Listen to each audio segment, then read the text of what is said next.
আজকে দেখেন দেশের অবস্থা নিয়ে কিন্তু কেউই সুখী না, কেউ তৃপ্ত না, না রাজনৈতিক দলগুলো, না টকশো মারানিরা, না এমনকি সরকার, না জনগণ, না মিডিয়া। আপনারা প্রথম থেকে শুনে আসতেছেন বিপ্লবের শক্তিগুলো বিভাজিত, তাই না?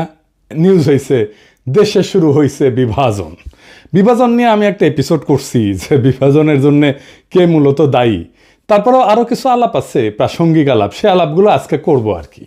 নেত্র নিউজ দেখেন এমন একটা ভয়ঙ্কর স্টোরি করেছে যে এমনকি ইন্ডিয়ান বিজেপি করে নাই, সেটা করছে নেত্র নিউজ।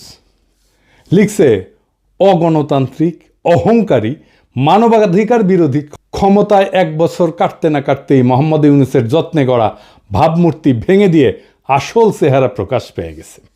সে বলতেছে ইউনূস কোনোদিনই বাংলাদেশের মানুষের মধ্যে অতটা জনপ্রিয় ছিলেন না যতটা তার তোষামতকারীরা বিশ্বকে দেখাইতে এবং চাপিয়ে দিতে চাইছে।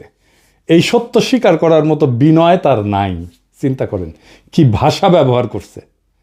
উপরন্ত আছে এক পর্বত সম অহংকার।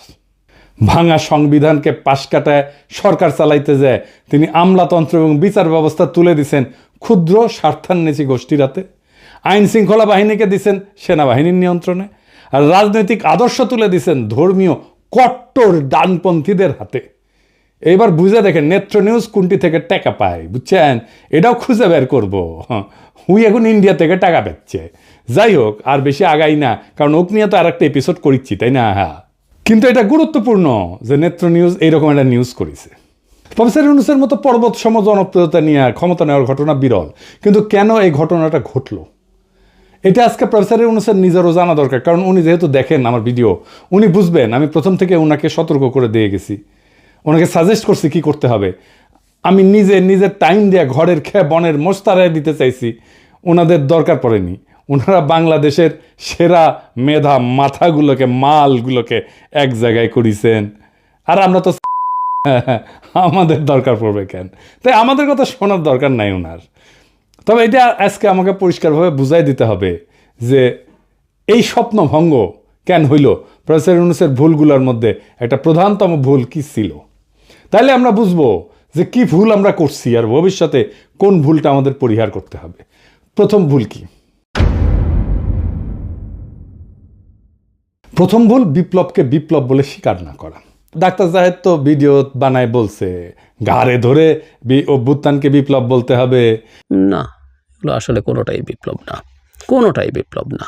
আমাদের এটাও অনেক অনেক দূরে বিপ্লব থেকে ছিল, কিন্তু এই গণঅভ্যুত্থানকে ঘাট ধরে এটা করানো হচ্ছে কারণ কারো পরিকল্পনা আছে এটাকে বিপ্লব হিসাবে প্রতিষ্ঠিত করে বিপ্লবী সরকার বানিয়ে সবকিছু বাতিল করে তাদের মতো করে দেশ চালাবেন। মির্জা ফখরুল বলছে যেসব দেশে বিপ্লব সফল হয়েছে সেখানে বিপ্লবী সরকার গঠন হয়েছে, কারণ তাদের একটা বিপ্লবী দল ছিল।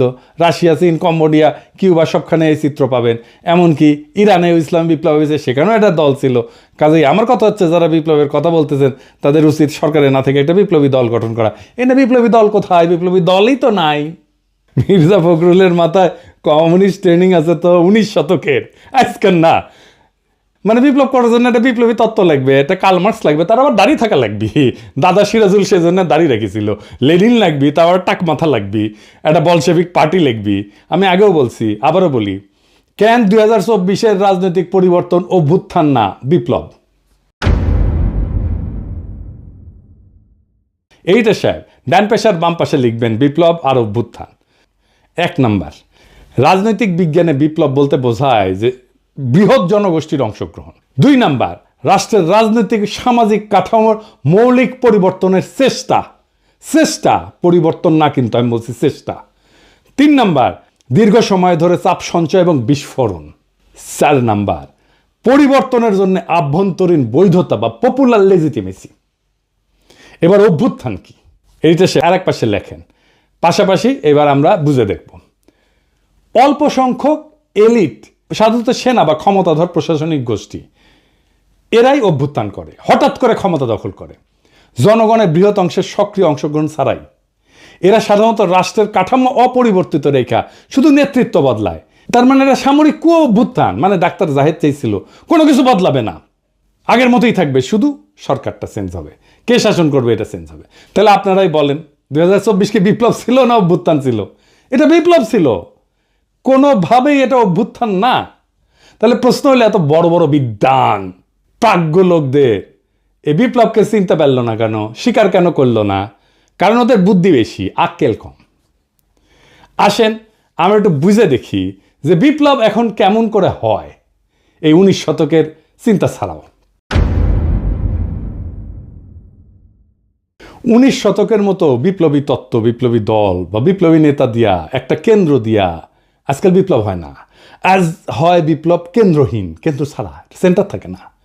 বহু নোট বিপ্লব, নোট এডিটর সাহেব নোটগুলো দেখান একটু, অনেকগুলা নোট।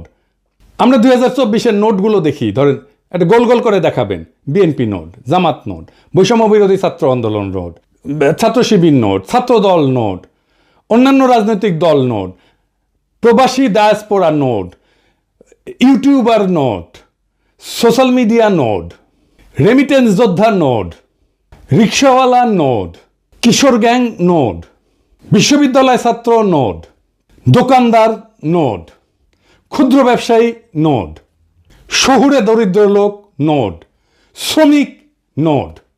এখন এই নোটগুলো কি দিয়ে যুক্ত ছিল? যুক্ত ছিল সোশ্যাল মিডিয়া দিয়ে, ইন্টারনেট দিয়ে। এডিটর সাহেব একটা নোটের সাথে আর একটা নোটের ইন্টারনেটের যোগ করে দেন, তাহলে সবাই বুঝবে। এবং সবগুলো যখন একসাথে হয় তখন এটা একটা বিশাল শক্তি হয়। কিন্তু একটা আলাদা নোট শক্তিহীন। এখানে কোনো কেন্দ্রীয় নেতৃত্ব নাই, কোনো একক সদর দপ্তর নাই, কমান্ড স্ট্রাকচার নাই। আন্দোলনের শক্তি আসে বহু ছড়ায় থাকা এরকম নোট বা কেন্দ্র থেকে। নোটগুলোর মধ্যে সীমিত বা শূন্য সমন্বয় থাকে, তবুও তারা একই লক্ষ্যে একই দিকে ধাবিত হয়। এই ধরনের বিপ্লবকে বিভিন্ন একাডেমিক ধারা বা ক্ষেত্র থেকে বিভিন্ন নামে বর্ণনা করা হয়। কি কি আসেন আমরা সেটা বুঝে দেখি। এটাকে যেমন বলা হয় ডিসেন্ট্রালাইজ রেভলিউশন বা লিডারলেস রেভলিউশন, মানে কোনো কেন্দ্রীয় কমান্ড বা স্ট্রাকচার নাই, প্রত্যেকটা গ্রুপ বা নোড নিজের মতো করে কাজ করে। 2 নম্বর এটাকে বলা হয় নেটওয়ার্ক রেভলিউশন, মানে তথ্য প্রযুক্তি বা সামাজিক মাধ্যম যুগে ব্যবহৃত শব্দ। এইটা Manuel castle owner network of outrage and hope এই বইয়ে উনি আরব বসন্তের মতো আন্দোলনকে এইভাবে বর্ণনা করছিলেন। এটাকে সোয়ার্ম মুভমেন্টও বলা হয় বা সোয়ার্ম ইন্টেলিজেন্স পলিটিক্সও বলা হয়। মানে ধরেন পিঁপড়া বা মৌমাছি যেরকম ঝাঁকবদ্ধ প্রাণী থাকে না, এদের আচরণ থেকে নেওয়া ধারণা অনেক ছোট ছোট ইউনিট একসাথে একটা বড় পরিবর্তন ঘটায় দেয়, কেন্দ্রীয় কোনো মস্তিষ্ক ছাড়াই। এটাকে আরো বলা হয় সেলফ অর্গানাইজিং রেভলিউশন। এটাকে সিস্টেম থিওরি বা কমপ্লেক্সিটি স্টাডিজে এই ধারণা ব্যবহার করা হয়। সমন্বয় ছাড়াই অনেকগুলো সত্তা নিজে থেকে একই দিকে মুভ করে। এটার আরেকটা টার্মিনোলজি আছে, পলিসেন্ট্রিক আপরাইজিং, মানে রাজনৈতিক বিজ্ঞান এবং অর্থনৈতিক প্রশাসন তত্ত্বে ব্যবহৃত একাধিক কেন্দ্র যাদের মধ্যে সমন্বয় দুর্বল বা নাই, কিন্তু প্রত্যেকে একই ধরনের পরিবর্তনের দিকে আগাচ্ছে। ইতিহাসে কি এর উদাহরণ আছে? আসেন দেখি। 1848 সালে ইউরোপে বিপ্লব হয়েছিল অনেকগুলো দেশে একসাথে, আলাদা আলাদা ইস্যুতে। প্রায় সমন্বয় ছাড়াই বিদ্রোহ শুরু হয়। ফ্রান্সে হয়, জার্মানিতে হয়, অস্ট্রিয়াতে হয়, ইটালিতে হয়। এইগুলোর আর বিস্তারিতে গেলাম না, কারণ এই বিস্তারিতে যাওয়ার আমাদের দরকারও নাই। কিন্তু এইরকম বিপ্লব হয়েছিল আর কি, সেটা জানা থাকা ভালো। আরব বসন্ত এরকম একটা মুভমেন্ট ছিল। তিউনিসিয়া থেকে শুরু হইয়া মিশর, ইয়ামেন, লিবিয়া, সিরিয়া প্রত্যেকটা দেশে স্বতন্ত্রভাবে আন্দোলন ছড়াই গেছে। পোল্যান্ডের সলিডারিটি মুভমেন্টের প্রথম ধাপ, যেটা 1980 সালে হয়েছিল, যে গদালফ শিপইয়ার্ডের ধর্মঘট হয়েছিল না, ওইখান থেকে শুরু হইয়া দেশের বিভিন্ন শহরে স্বাধীনভাবে ছড়াই পড়ছিল। ইরানে একটা কনস্টিটিউশনাল রেভলিউশন হয়েছিল 1905 সালে। 1905 থেকে 11 সাল পর্যন্ত 6 বছর ব্যাপী। ভৌগোলিকভাবে বিচ্ছিন্ন শহরগুলোতে বিদ্রোহ হয়েছিল, কিন্তু কেন্দ্রীয় নেতৃত্ব ছিল না। এই ফর্মের, এই যেটা বললাম, এই ফর্মের পজিটিভ দিক কি? এটা কিন্তু পজিটিভ দিক আছে। কি কি? 1 নম্বরে এটা দমন করা যায় না। এক জায়গায় দমন করলে অন্য জায়গায় আন্দোলন চলতে থাকে। 24-এ তাই হয়েছে আমাদের বাংলাদেশে। ঢাকা বিশ্ববিদ্যালয় দমন করছে, প্রাইভেট বিশ্ববিদ্যালয়ে আন্দোলন শুরু হয়েছে। 2 নম্বর, এটা বৃহৎ অংশগ্রহণ হয়। বিভিন্ন গোষ্ঠী তাদের নিজস্ব কারণে জড়ায়, ফলে ভিন্ন মত থাকলেও সম্মিলিত চাপ তৈরি হয়। 3 নম্বর, কেন্দ্রীয় নেতৃত্বকে কিনে ফেলা যায়। আমরা দেখতেছি না, এটা কিনে ফেলা যায়। টাকার কাছে বিক্রি হয়ে যায়, ভয়ের কাছে নত হয়। কোনো একক নেতা নাই যে শত্রুর কাছে আত্মসমর্পণ করবে, সেই জন্য এখানে আত্মসমর্পণ করে না। নাহিদেরা তো ডিবি অফিসে হারুনের ওইখানে গিয়ে চাপে পড়ে আন্দোলন প্রত্যাহার করছিল, তাই না? আন্দোলন থামে নাই। এবং এইটা কি, এটা সৃজনশীল হয় এবং এটার অভিযোজন ক্ষমতা থাকে। বিভিন্ন নোট বিভিন্ন কৌশল ব্যবহার করে। মানে আমরা অনলাইনে ইউটিউবে একরকম কৌশল ব্যবহার করছি, বিদেশে একরকম কৌশল ব্যবহার করছি, আমরা আমরা রেমিটেন্স যোদ্ধারা তাদের রেমিটেন্স শাটডাউন করে দিছে, দেশে যারা কাজ করছে তারা আরেক রকমভাবে কাজ করছে। এটার কিছু নেগেটিভ দিক আছে আবার। কি কি? দীর্ঘমেয়াদে ক্ষমতা দখল এবং রূপান্তরের সমস্যা। বিপ্লবের পরে কে নেতৃত্ব দেবে, কিভাবে রাষ্ট্র পরিচালিত হবে, এতে বিভ্রান্তি এবং ক্ষমতার লড়াই শুরু হয়, তাই হয়েছে না? হ্যাঁ, মানে এটা নিয়ে ধরেন এই সরকার কেন ভুল করতেছে এটা বলতে নিয়ে প্রথম দিকে বলতাম, হ্যাঁ, তো তখন আইসা বলতো যে আপনি উপদেষ্টা হইতে পারেন নাই, সেই জন্য এটা বলতেছেন, বলাই বন্ধ করে দিছিলাম সেই জন্যে। তো যাই হোক, এখন তো আর ওই চান্স নাই, এখন আর বলা শুরু করি আবার যে ভুলগুলো কি কি ছিল। এখন বলতে পারেন যে এখন বলতেছেন, তখন বলেন না কেন, এখন বলতেছেন, এখন বলে লাভ কি, তখন বললে তো কিছু উপকার করে। শোনেন ভাই, কিছু লোক আছে যারা এসে বারবার করে এই কথাটা বলতো যে আপনি উপদেষ্টা হইতে পারেননি, সেজন্য এটা বলিচ্ছেন, বলতো না? আপনারা নিজেরাই বলেন। তো তার সে কি দরকার, এই গ্যাঞ্জামের মধ্যে ঢুকে লাভ আছে? আচ্ছা, আর কি? সহজে এটা বিভক্ত হয়ে যায়, সমন্বয় না থাকলে আদর্শিক সংঘাত হয় এবং প্রতিযোগিতা বাড়ে। দেখতেছেন না, বিএনপি শিবির, ছাত্রদল ছাত্র শিবিরের আদর্শিক সংঘাত হচ্ছে না? 3 নাম্বার, বাইরের শক্তির ম্যানিপুলেশন সহজে, তারা খুব সহজেই এটাকে ম্যানিপুলেট করতে পারে। সমন্বয়হীন গ্রুপগুলো আলাদা আলাদা চুক্তিতে বিক্রি হয়ে যাইতে পারে বিদেশি শক্তির কাছে। ইন্ডিয়া নানা অ্যাঙ্গেল থেকে আমাদের মধ্যে ঢুকে যাচ্ছে না, একবার ওয়াকার, একবার বিএনপি, একবার বাম, একবার পন্দের আলো, একবার দিল্লি স্টার, একবার দেবপ্রিয়, একবার ইসকন মিলে এবার। হ্যাঁ। 4 নাম্বার, ন্যারেটিভ গঠনের দুর্বলতা। কেন্দ্রীয় বয়ান বা একক বার্তা না থাকায় আন্তর্জাতিক এবং আভ্যন্তরীণ সমর্থন এটা অগোছালো হয়ে যায়। তাই হয়েছে, আমরা চেষ্টা করছি ন্যারেটিভ তৈরিতে, কিন্তু আমরা তো সরকার না, আমরা তো সরকারের বাইরের শক্তি। এই 2024-এর বাংলাদেশের বর্ষা বিপ্লব এই আন্দোলনের প্রক্রিয়া, বৈশিষ্ট্য এবং মডেলের সাথে একেবারে খাপে খাপ মমতাজের বাপের মতো মিলে যায়, তাই না? কেন্দ্রীয় নেতৃত্বের অনুপস্থিতি। এই আন্দোলন কোনো এক নেতা বা কোনো দলের হাতে ছিল না, সবাই নিজের মতো করে যাচ্ছে। বহু নোটের সক্রিয়তায় আন্দোলনের শক্তি আসছে শহর, গ্রাম, শ্রমিক, ছাত্র, প্রবাসী সমর্থন, সোশ্যাল মিডিয়া, সব জায়গা থেকে। কিছু যোগাযোগ কারো কারোর মধ্যে ছিল, কিন্তু পুরোপুরি কমান্ড সেন্স ছিল না। আমাদের একমাত্র যোগাযোগ ছিল সোশ্যাল মিডিয়া। এই জন্যই পলক ইন্টারনেট বন্ধ করে দেয়, আমাদের নোটগুলার ইন্টার কানেকশন বন্ধ হয়ে যায় এবং আন্দোলনও কিন্তু বন্ধ হয়ে গেছিল। এই বিপ্লবের প্রতিরোধ ক্ষমতা ছিল অসাধারণ। সরকার এক জায়গায় দমন করলে অন্য জায়গায় আন্দোলন জ্বলে উঠছে। ঢাকা বিশ্ববিদ্যালয়কে দমন করছে, প্রাইভেট বিশ্ববিদ্যালয়ে ফুসে উঠেছে। নোডাল আন্দোলনের এটাই চরিত্র, কেন্দ্র ছাড়া আন্দোলনের এটাই চরিত্র। তবে ফলাফলের সীমাবদ্ধতা স্পষ্ট আমাদের, তাই না? ক্ষমতা দখলের পরে পরবর্তী রূপকল্প নির্ধারণে অস্পষ্টতা ছিল, ফলে পুরানো রাজনৈতিক শক্তি এবং বাইরের কূটনৈতিক প্রভাব দ্রুত জায়গা দখল করে ফেলছে। ঐক্যবদ্ধ বয়ান তৈরি না হয়, আন্তর্জাতিক সমর্থন এটা কমে গেছে। একাডেমিকভাবে 2024 সালের বাংলাদেশের বিপ্লবকে যদি বলতে হয়, এটা পলিসেন্ট্রিক, লিডারলেস, নেটওয়ার্ক আপরাইজিং বলা যায়। মানে বহুকেন্দ্রিক, নেতাবিহীন, সংযুক্ত একটা বিপ্লব বলা যায়, যেখানে বহু নোট সমন্বয়হীনভাবে একই লক্ষ্য অর্জনে কাজ করছে। তো এখন এই শফিকের মনে হয়েছে এই লড়াইয়ের একজন মাস্টার মাইন্ড তো লাগবেই, কারণ বিপ্লবের তো একটা নেতা লাগে, একজন কার্ল মার্কস লাগে যার দাড়ি থাকে। হ্যাঁ, মাহফুজেরও দাড়ি আছে একটু, তখন ছিল, তো বানিয়ে দিছে মাস্টার মাইন্ড। প্রফেসর ইউনূস মনে করেছেন এটা ছাত্ররা করেছে, সবাই অন্ধের হাতি দেখছে, সমস্ত নোট কেউ দেখে নাই। সেই কারণেই এইটা হাসিনার দমন প্রতিরোধে অসাধারণ সাফল্য দেখালো, বিপ্লবের পরে রাজনৈতিক ক্রিস্টালাইজেশন এইটা গঠন আর করতে পারে নাই, অসম্ভব দুর্বল হয়ে পড়ছে। এখন প্রশ্ন হচ্ছে এই দুর্বলতা কিভাবে কাটানো যেত? জি না, আমি বিপ্লবী সরকারের কথা বলবো না, এটা বলাটা এখন টাইম নষ্ট। এই লড়াইয়ের যে নোটগুলো ছিল, সেই নোটগুলোর মধ্যে আবার সংযোগ তৈরি করতে হতো, তাহলেই এটা একটা নিউরাল নেটওয়ার্কের মতো কাজ করতো। আপনারা জানেন তো যে আমাদের মাথার মধ্যে বিভিন্ন ব্রেনের সেল আছে এবং এই সেলগুলো একটার সাথে একটা কানেক্ট করতে পারে, এবং সেই কারণে আমার মস্তিষ্কে প্রত্যেকটা সেল স্বয়ংসম্পূর্ণ, কিন্তু একজন আরেকজনের সাথে কানেক্ট করে, কথা বলে। সেজন্যই আমরা আমাদের এই বুদ্ধিমত্তা দাঁড়ায়। সো ওই যে নোটগুলো, এইগুলোর কানেকশনগুলো যদি আমরা স্ট্যাবলিশ করে ফেলতে পারতাম, তাহলে এটা আবার নিউরাল নেটওয়ার্কের মতো কাজ করতো। তাহলে বুঝছেন তো, এই নোটগুলো আইডেন্টিফাই করছে প্রফেসর ইউনূস, করেন নাই। উনি জানেনই না কতগুলো নোট কাজ করছিল, কিভাবে করছিল। এই নোটগুলোকে নিয়ে একটা কনফারেন্স করা যেত না? ইন্টারন্যাশনাল কনফারেন্স করা যেত না? ভার্চুয়ালি সবাই যুক্ত হইতো, এমন না সবাইকে ডেকে নিয়ে যেতে হবে, তাই না? ভার্চুয়ালি সবাই যুক্ত হইতো। বিপ্লব বিজয়ের পরে অন্তর্বর্তীকালীন সরকারের কাঠামো রূপরেখা তৈরি করতে মন্ত্রিসভা, আইন প্রণয়ন, বিচার, নিরাপত্তা, সব সেক্টরের দায়িত্ব কার কাছে যাবে, এটা করার জন্য আমরা 3 দিন তো টাইম পেয়েছি, করতে পারছি ঠিক মতো পারি নাই।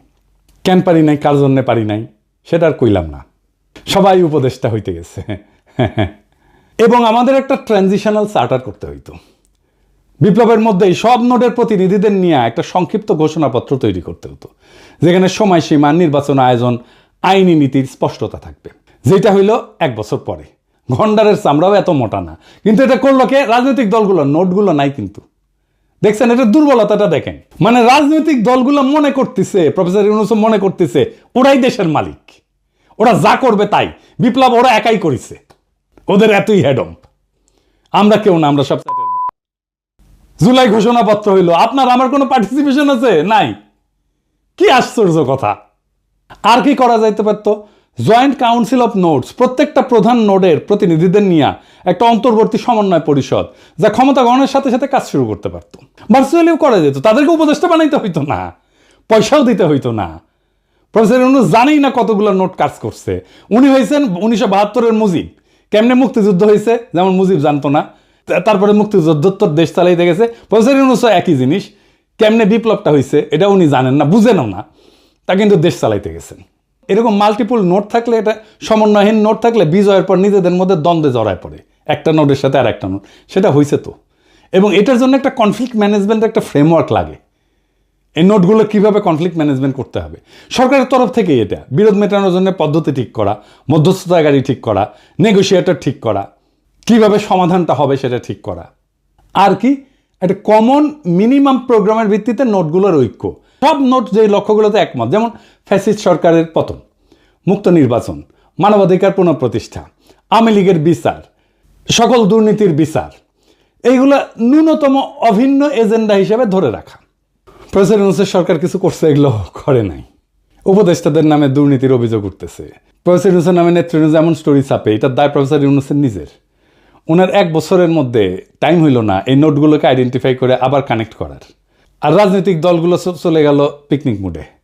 উনি রাজনীতির লোক না, আমি মানলাম। যারা রাজনীতির লোক তাদের সাথে তো কথা বলবেন, উনি বোঝার চেষ্টা করবেন। উনি আশায় আছেন একটা ভালো নির্বাচন দিতে পারবেন, দিতে পারলে ভালো। তবে আমি খুব ভরসা পাইতেছি না। তবে এই নির্বাচনে খেলা হবে, অপ্রত্যাশিত ফলাফল হবে, আমি আগেই বলে রাখতেছি। তাই আমি চাই ফেব্রুয়ারিতে ইলেকশনটা হোক। 2024-এর এই বর্ষা বিপ্লব আমাদের শেখায়, এদেশের জনগণ যখন জেগে ওঠে তখন ট্যাঙ্ক, গুলি, গুম কিছুই তাকে থামাইতে পারে না। আমরা দেখছি কিভাবে এক একটা নোড, এক একটা শহর, এক একটা শিক্ষা প্রতিষ্ঠান, একটা অঞ্চল, একটা প্রবাসী গ্রুপ একে অপরকে না চিনেও কোনো একক নেতা ছাড়াই এক হয়ে ইতিহাস লিখছে, ইতিহাস বদলাই দিছে। কিন্তু বিপ্লব শুধু ক্ষমতা বদল না, এটা ভবিষ্যৎ বদলের দায়ও। এই দায় এখনো পূর্ণ হয়নি। যারা ক্ষমতায়, তারা যদি এই নোটগুলোকে পুনরায় সংযুক্ত না করে সাধারণ মানুষের বিশ্বাস ফিরায় না আনে, তবে এই বিপ্লবের শক্তি আবারও তাদের বিরুদ্ধে জেগে উঠবে, আরো ভয়ঙ্করভাবে, আরো সংগঠিতভাবে। আমরা ভুলে যাব না, বিপ্লবের আসল মালিক জনগণ, কোনো মাস্টার মাইন্ড না, কোনো ব্যক্তি না, কোনো দল না।